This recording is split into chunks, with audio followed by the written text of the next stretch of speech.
I'd like to see a raise of hands who here consider themselves as an entrepreneur, CEO, senior executive in a conscious type business in some way. Okay, great. Keep your hands up for a second. Don't go down just yet. Keep your hands up if 20 years ago you were doing something completely different. I tricked a few people there. Good job. Okay, majority. To me, I call this my past life. Not like a Vedic past life, but a past life in a real life. And I think we all have them as entrepreneurs.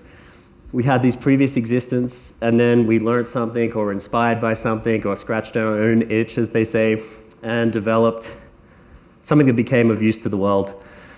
And I'm going to share a little bit about my past life today, and some takeaways that I've had from that experience, and I'll transition a little bit more to some of my more recent experiences as I get along. Does that sound okay? About 19 and a half years ago, actually, let me go further back. Growing up, as you can tell by my accent, and this guy said, I'm from Australia. Occasionally I sound American for a few minutes, but that's just to be understood. Growing up, I was a surfer and punk rock musician. I lived in a small town in Australia called the Sunshine Coast. And that was my ultimate dream career, really. My dad thought differently. He was an accountant and company auditor. After about 6 to 8 months of leaving school, I'm well and truly embedded into the music and surfing scene, and I'm like, this is it, I love this. He's like, no, you gotta get a job, you gotta be serious. He's like, would you like to be an accountant? Now, seriously, I'm sitting there going, okay, Dad, I'm currently playing in a punk rock band, I'm a surfer, and you're asking me if I'm inspired by the opportunity to be an accountant. That was a clear no. Then he said, well, I have this client of mine, he's a ship's captain, and he works on the ocean, and he has all this leave, and he gets paid a lot of money. Maybe you'd be interested in going to sea. Now, if I had to choose between the two, obviously, what was I going to choose, right? Going to sea. So I decided to go study to become a ship's captain, a master mariner. I went to the most preeminent university in the Southern Hemisphere on this topic, which was the Australian Maritime College in a small island called Tasmania. Studied to be a ship's captain, and I did about 7 years in that career. Ended up being one of the youngest qualified ships officers on the Australian coast, working on tankers, container ships, high-speed passenger ferries, exploring all these unique parts of the globe. And towards the end of that experience, I started working in private yachting because these wealthy owners started to build yachts so big that their previous captains could no longer staff them because they were considered a ship.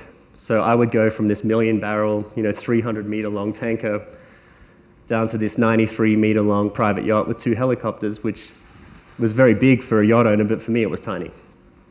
So I'm working for these 2 owners, 2 of the top 10 wealthiest people in the world at the time. I learned a lot about being amongst these people. One was from a co-founder of a big software company, which I'm sure you're all aware of, and the other one was a king of a Middle Eastern country. So about 19 years ago, it was a beautiful, flat, calm day. We're about, I'd say 17, 18 miles off the coast of Yemen. And we were heading from the Middle Eastern palace to the European villa. And the yacht was quite large. We were a crew of about 35 people. I was a chief officer at the time.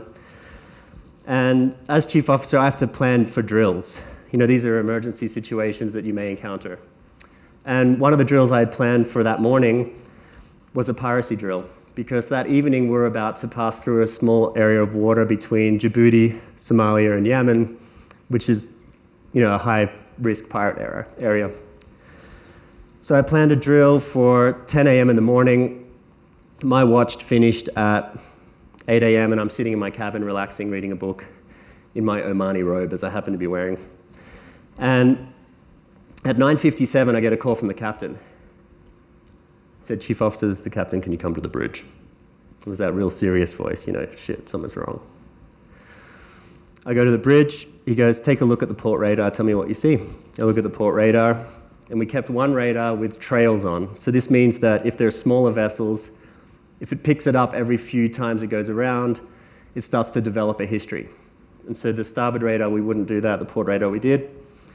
And there was 2 vessels coming up high speed from either side, port and starboard quarter. I said, it looks like they want to get on board. He's like, I agree. He handed me the binoculars. I went out to the bridge wing, I had a look. oh yeah, they definitely want to get on board. He's like, what do you think we should do? And I said, well, we should raise the alarm. He's like, I agree. Flips the switch, boom, general alarm. It's 9:58. No joke. So the whole crew are like, drill. The deck crew come out. They've been on night watch. They're half asleep. They're rolling out fire hoses. Super slow. I'm on the back deck in my robe. Port quarter, 3 cables closing slowly. And they're like, what's this guy doing? He's taking it real serious. He's doing like a whole show. Then I give the binoculars to the bosun, and he looks, and he just like drops and throws them to me. He's like, boys, hurry up. Run the fire hoses. The thing about pirates is that if they know that you know that they're there, they tend to not want to get on board. Their whole thing is surprise. So we started running fire hoses out the side. The captain went full ahead on both engines because we generally steam at about 3/4 speed. And the starboard engine failed. And we started slowing down. And I heard this on the radio. I'm thinking, oh, great. We're slowing down. The fire hoses aren't run over the side yet. These guys are close. And then I remembered we had these 2 Royal Guards join us for the trip. Now, we don't normally get Royal Guards. That's like a bonus. So these guards came out with these huge cases. They sat in the cinema the whole time and basically played shooting games, right? They come out, they open these huge weapons, and they're like, James, don't worry, we stay until end. And I'm like, great, I'm not staying until the end. And anyway, the second engine started going, the starboard engine started going, we got the fire hoses over the side. They slowly sort of stayed in some position and then started to sort of filter away. After the dust settled on this incident, I woke up in the morning with a few different realizations. The first one is, I'm not getting paid enough to fight pirates. Second one is, I'd honestly prefer my own yacht, or at least a charter with some time off and not be working for somebody my whole life. And the third thing was, my father was really unwell at the time. He was an accountant, as you remember, and like Dave shared, he went through a similar experience, a lot of burnout, a lot of stress. And he went to the medical profession and basically said, I'm stressed, I'm burnt out, I'm anxious, I'm overwhelmed. And they're like, great, here, try these medications. He tried them. Guess what happened? Didn't work. Tried some more, didn't work. Ended up on 6 different medications for 5 years, mostly bedridden, had to sell his practice, suffering from what I call BOMAPs. It's not a medical term. I made it up. It's called burnt out middle-aged professional syndrome. And I wanted to help him get well. I'd taken an interest in nutrition and natural therapies, but he wasn't interested in what his ship's captain's son had to say about nutrition. Can you imagine how that went down? Like lead. So I quit my job, paid off in Monte Carlo. Myself and my partner at the time, we traveled around the world interviewing all these experts because we figured if we interviewed experts and took them to him, he'd take us seriously. So we got all this footage, took it to my dad, and he evidently took it seriously, A, because we'd spent all this money and quit our jobs. He was shocked. He's like, what are you guys doing? This is ridiculous. So we had his attention. Then he started watching the content. Before I get to this part of the story, I'm going to share 3 of the lessons I had from working with these wealthy people, because I think it's something really insightful on these private yachts. It was an insight into a world that's unimaginable. The first thing is, if you've got a note, pen, and paper, and you like writing things down because you remember things better like I do, you can do that. First thing is, all the money in the world will not make you healthy or happy. This is a truth. Like 2 of the top 10 wealthiest people in the world were significantly unhealthy, significantly unhappy. Of course, there's a point where wealth matters, but we think it's just an incremental scale of improvement. And I tell you, at the very, very, very top echelons of the world, that was my first realization. The second realization was that preparation is key.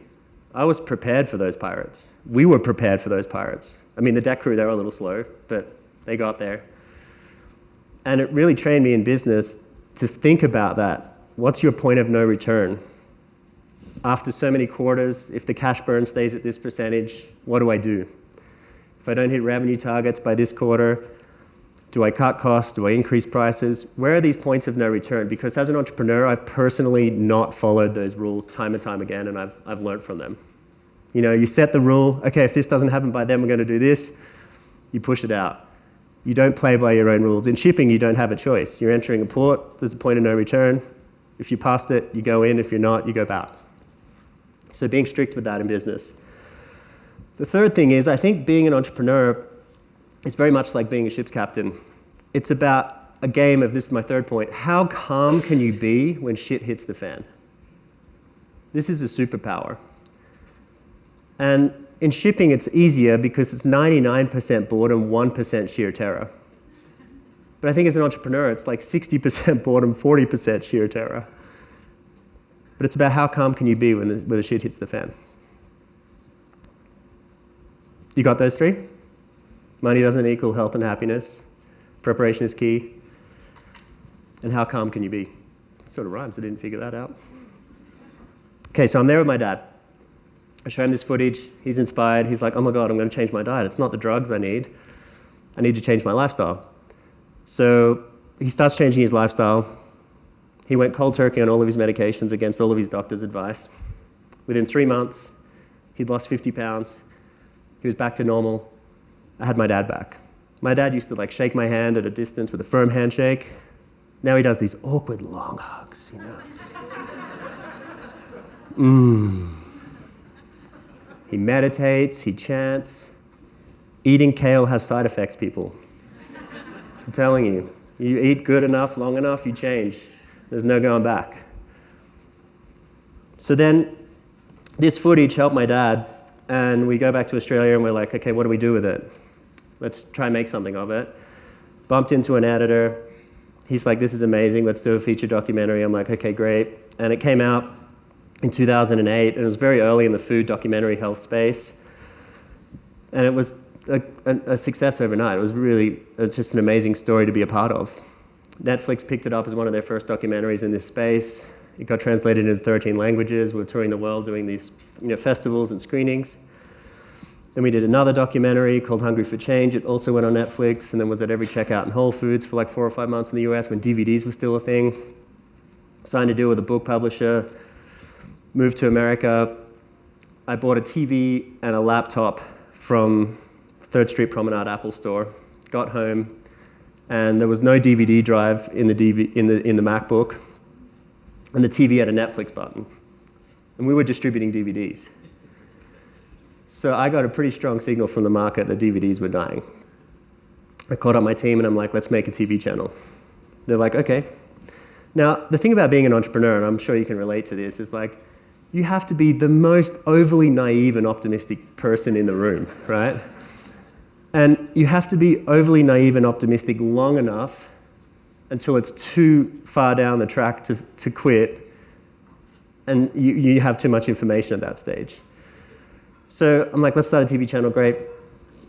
So we started a TV channel, and of course came up against challenges, ultimately built it to 1,600 titles, 900 hours of content. We had members all around the world. And as that was reaching sort of a point where we're about 35, 40 staff in our head office in Australia, we had about 14 in the Philippines, and we're doing deals with Amazon Prime and these other channels. And I was at a point of complexity where do I raise money to expand this business, or do I look at partners to sell into? And I approached a few friends of mine in the space, Vishen from Mind Valley, who we have some mutual friends here, Reed from Hay House Publishing, which recently sold to Penguin Random House. And then Jirka Rasavi, who is the founder and CEO of Gaia, who I'd known for a number of years. And eventually did the deal with Gaia. And the gentleman I did the deal with is right here, Mr. Paul Terrell. Thank you for that. That was an amazing experience. And after that happened, I got a board seat. And I got ushered into this world of this sort of like secret society of conscious media. And I didn't realize that this sort of secret world existed until I sort of got on the board. And the Gaia board is a collection of amazing people. And I remember my first board meeting. After selling the company, I got some stock. It was a reasonable percentage, and so I sort of got invited to sort of ask for a board seat. They said, okay, fair enough, but you have to meet the board first. They have to decide. I'm like, okay, great. So I walk into this boardroom, everyone's there. I'm like, hey guys, what's up? I'm that FMTV guy. They're like, yeah. So tell us about yourself. So I give them a quick story. And one of the guys pipes up and he's like, I've hired an Australian before. And I'm thinking, this is either going to be great or shit. And evidently he was the founder of Marvel Studios. And I said, who was it? And he said, oh, it was Chris Hemsworth. And at that point, I felt about 2 centimeters tall. And I'm like, okay, great. How am I meant to feel about that? Like, are you going to compare me to like Thor? So I had to shake that off. And then eventually got the vote, joined the board, and got invited to come and join the company as an executive, which is an extreme honor. And in being with this company and seeing the mission of this company, have really sort of enlightened me to a few sort of core lessons I've learned in my smaller private company experience, and then now learning in the public company space with the SEC as overlord. And I also have a social security number, which is really strange for me. I spent the last 5 years living on a tropical island called Vanuatu, which is a tax haven. It's in the Pacific. So to be here, I'm always short of breath. My skin is so dry. I just don't know whether I'm about to have a heart attack or something's going wrong. Still not used to it yet. I can't believe people come here purposefully to train. I mean, like, why the endurance? So a few things that I've learned that have been really interesting just with my observational experience and also being on the ground with these sort of experiences in this sort of conscious sort of media, conscious business landscape. The first one is that conscious business, in a way, is a dance between philanthropy and commerce. And it's like you're riding a chariot with 2 horses. All of us here, I'm sure, believe, maybe give a show of hands, who believes that their business is so important for humanity, actually is going to help uplift humanity, help people become better people and make the world a better place, right? Who believes that? Okay, great. That's your philanthropic horse, right? It's there, trotting along, all happy. Your philanthropic horse is like a beautiful, big, rainbow-colored, like, unicorn. It's like, let's do it, great, amazing, awesome. Then you've got your commerce horse. That's that badass. It's always like, OPEX is running over, your P&L's not hitting numbers. And it's this dance, right, constantly. Because in the nature of business, if you're not generating cash or you're not generating profitability, you're eventually going to die unless you raise capital, right? And raising capital is harder when you're not generating cash or not growing. So really, acknowledging that conscious business is a dance and that it's always going to be a dance, I think is an important thing to just sit with. And that it's this journey that you're constantly oscillating from different sides of the road. Sometimes you're in more give back mode, sometimes you're in more we need to acclimate and take mode. The second thing I've learned is that the best teams win. And the best teams are built on good culture, and good culture is built on hard times. They say great companies are built by problems well solved, and I couldn't agree more. And we live in an age where there's a lot of entitlement, I see, in business. And people think they're above things or beyond things. I was in a public holiday the other day writing autoresponders for cancel flow sequences to split test. I'm a CEO. Like, I think we need to break down this idea that everyone shouldn't be involved. It's like on a ship. If something's gone wrong, you've got 20, 30 people on there. You're the firefighting team. You're the medical team. Everyone's there to help, and sometimes there's a little bit of a culture of that. So the best teams win. There was recently a study I saw done on the most winning NBA teams of all time. And they correlated all these factors together. And the only things that matched up were not that they had the best MVPs, the most people with the rings or whatever, or the most common factor amongst these teams was they did the most amount of high fives and they did the most amount of hugs. Isn't that epic? What does that teach you? It's like the best teams win. Why? And what are the best teams? They're close, they're connected, they care for each other. If something's gone wrong over there, they huddle around it, let's fix it. That's a big takeaway for me. The third big takeaway is that media has a certain power to shift culture. If you think about mainstream media is predicated on death, pain, fire, destruction, and distraction. And the most powerful currency that we have is our attention. And we're giving it away to media that is not really about uplifting our spirit. And then they predicate on that sort of fear cycle by putting advertising in front of us. It says, if you don't have the most perfect white teeth, no one will ever marry you. If you don't smell amazing, and if you take this drug, you'll be fixed. Except for anal leakage, sudden death. I mean, I can't believe you guys do that here. I mean, America, I don't want to go into this. You guys allow pharmaceutical drug advertising in this country. It's a travesty. You consume like 2/3 of the drugs of the whole world in the US. This is something I don't believe we should have on TV in this country. But I believe a big meta trend that we're experiencing is a shift towards conscious consumerism. I think it started with like Blake McCoskey, remember the Tom Shoes guy? Buy a pair of shoes, give a pair of shoes. Now it's sort of happening in people are more discerning around biodynamics or organics or natural foods. Where did it come from? What was the name of that chicken? You know, like really understanding their sources of food a little bit more. And it translates, I think, in the next wave into like conscious media consumption. People are going to become much more discerning about what they let into their energetic field. And that's where I saw with my father, he saw this content. This educational content shifted his beliefs. His belief shifted his thoughts.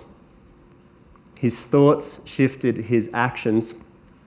And the actions shifted the quality and the outcome of his life.